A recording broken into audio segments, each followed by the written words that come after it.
In ons gesels oor intensiteit, moet ons rekening hou met intense volharding.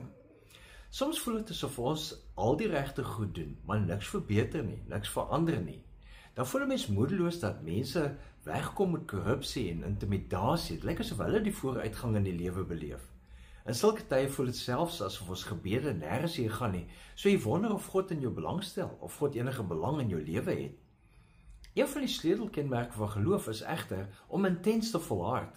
Daarom skryf Paulus in Galasiërs 6 vers 9, laat ons dan nie moeg word om goed te doen nie, want as ons nie verslap nie, sal ons op die bestemde tyd ook die oes insamel. Nou, intense volharding is om aan te hou, al lyk dit onmoontlik, al lyk dit asof die situasie glad nie gaan verbeter nie. Op 'n makrogrootte is daar oral in die wêreld getuienisse van mense wat bly volhard het te geloof en gebed, en dan het hulle land se leierskap verander en hulle hele situasie verbeter op verskillende gebiede. Op 'n mikrovlak kan ek self getuig dat God nog altyd op die regte tyd vir ons die verskil gebring het, sodat alles ten goeie meegewerk het. Hoewel God nie altyd volgens ons tyd werk nie, werk God intyds en betyds. Intense volharding is nie passiewe berusting nie. Dis om aktief te kies om op koers te bly en die regte ding te bly doen.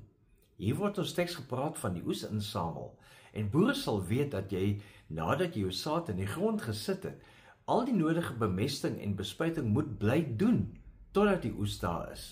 Jy kan nie halfpad ophou en 'n vol oes verwag nie.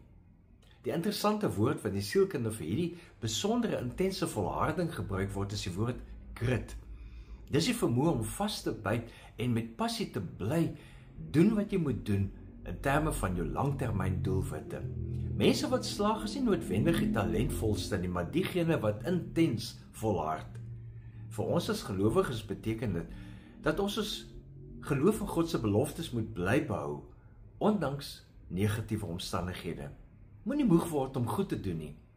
God gee die oes op die bestemde tyd. Leef geïnspireerd.